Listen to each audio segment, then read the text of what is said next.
আরেকটি তাওবা রয়েছে যেটা আমরা পাঠ করি, আস্তাগফিরুল্লাহাল্লাযী লা ইলাহা ইল্লা হুয়াল হাইয়ুল কাইয়্যুম ওয়া আতুবু ইলাইহি।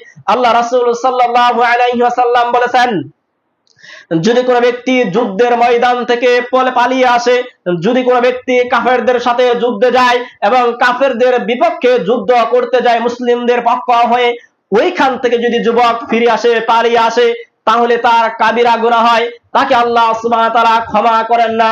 যদি এই তাওবার দোয়া পাঠ করে আস্তাগফিরুল্লাহাল্লাযী লা ইলাহা ইল্লা হুয়াল হাইয়ুল কাইয়্যুম ওয়া আতুবু ইলাইহি, তাহলে আল্লাহ সুবহানাহু ওয়া তাআলা ওই পালিয়ে আসা ব্যক্তিকে আল্লাহ রাব্বুল আলামিন ক্ষমা করে দেয়। বলেন সুবহানাল্লাহ।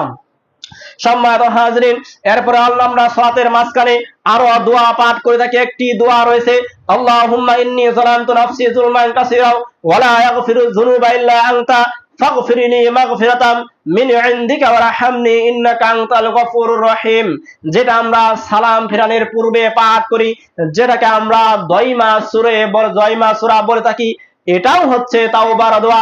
যখন আপনি বলেন আল্লাহুম্মা, হে আল্লাহ, ইন্নী নিশ্চয় জালামতু জুলুম করেছে নাফসি, আমার নফসের উপর, আর তুমি যদি ক্ষমা না করো আমরা কার কাছে ক্ষমা প্রার্থনা করব?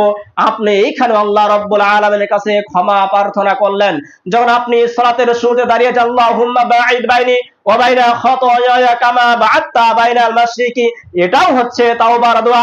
সুতরাং যেই দোয়ার মাঝখানে ক্ষমার কথা রয়েছে সেটাকেই তাওবার দোয়া বলা হয়।